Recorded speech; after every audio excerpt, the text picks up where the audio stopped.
Thanks for joining us for another Unmuted. We're hearing from you all about the questions you have about what is happening with the Durham investigation and this trial of Michael Sussman. And you're saying, how in the world could all of this actually have taken place? Well, our guest today is a legal fellow at the Heritage Foundation, and he is a former assistant U.S. attorney, and he was there in the Northern District of Florida, and he is going to help us walk through this Sussman trial. So, Zach Smith, welcome to Unmuted. Well, thank you so much for having me on the show today, Senator Blackburn. I appreciate it.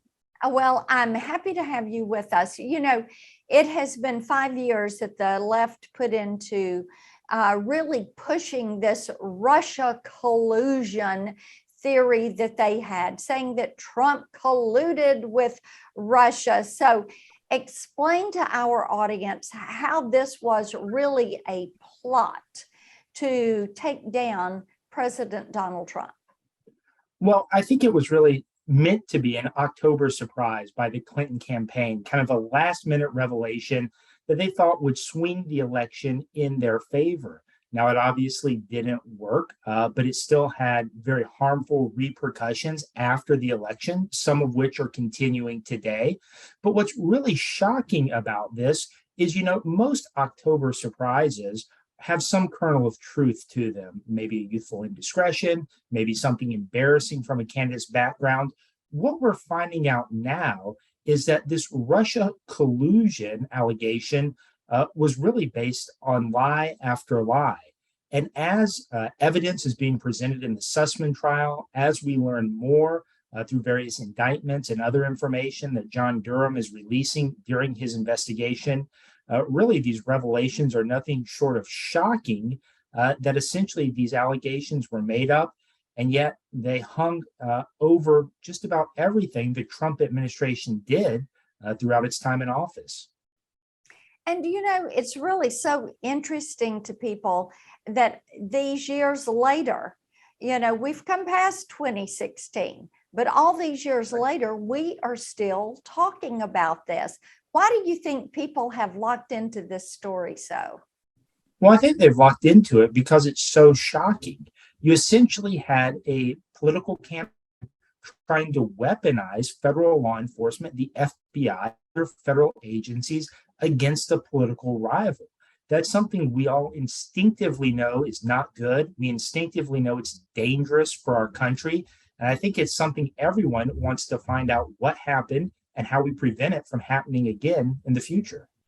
Well, and one of the things that came out in the Sussman trial this week was implicating Hillary Clinton and looking at her role in all of this. So you have been an assistant U.S. attorney. So how might Clinton be implicated in all of this from the statements of Robbie Mook? Well, I think as an American citizen, I'm very troubled by what we've heard. You essentially had a presidential candidate greenlighting the release of what we now know to be factually false information against a political opponent. Now, what we've heard at trial is that no one in the Clinton campaign authorized Michael Sussman to go to the FBI. We've heard some other information come out at trial. So the exact legal exposure of Hillary Clinton, I don't think we know that yet. I suspect John Durham is continuing his investigation, working his way up the campaign ladder, seeing exactly who knew what, when, and what actions they authorized based on that information. And so regardless of what happens in Michael Sussman's trial, I think there's still a lot we need to find out from this 2016 Russia collusion hoax.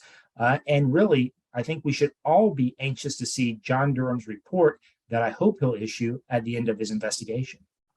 Well, and what we do know is that Clinton approved taking this information and giving it to the press, correct? That is correct. That was the testimony of her campaign manager under oath at trial during the Michael Sussman trial. And so that alone should be enough to trouble all of us. Now, in terms of legal exposure, that's a little bit of a more difficult question. But again, I'm hopeful and I suspect John Durham is continuing his investigation and will continue to pursue any and all appropriate charges. Zach, one thing I was looking at the other night was how the networks have covered this or have chosen not to cover it. And I think the mainstream media was just kind of leaving it alone and not reporting that the campaign manager says Hillary approved all of this. So talk a little bit about media bias in relation to this entire plot. Well, Senator, I think it really comes into stark relief when you look at the media coverage that the Amber Heard and Johnny Depp trial has garnered over the past several weeks and months. The trial's been going on much longer than the Michael Sussman trial. The coverage has been much more extensive. But even though what's coming out of that trial may be interesting or troubling, it doesn't really have the national security implications that the information coming out at the Michael Sussman trial has. Now, I suspect that the Sussman trial hasn't been receiving that same level of coverage because many of the revelations are very troubling, are very damaging to Hillary Clinton and the Clinton campaign and those working on her behalf. And it really cuts against the narrative that the mainstream media itself pushed in the lead up to the 2016 election and afterwards. And so I think to cover this fairly, they would really have to admit they made a mistake. They were not fair in their coverage initially. And I suspect that is something that many in the mainstream media just don't want to do. Well, and they would have to admit that they were part of the plot, right? Well, they would have to admit that they certainly bought into it hook, line, and sinker. Either they knowingly pushed false information or they essentially hid their eyes and didn't look at all of the red flags that were coming out that should have caused them to suspect this information as being very flawed and, in fact, factually false.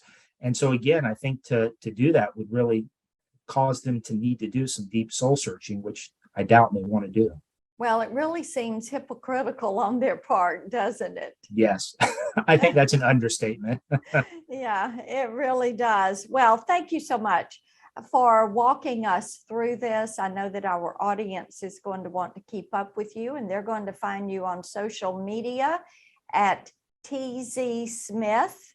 And we thank you so much for joining us, and for our audience, you will find me on social media at Marsha Blackburn, or you can find us at our website, blackburn.senate.gov. Zach Smith, thank you for joining us today. Of course. Thank you for having me on.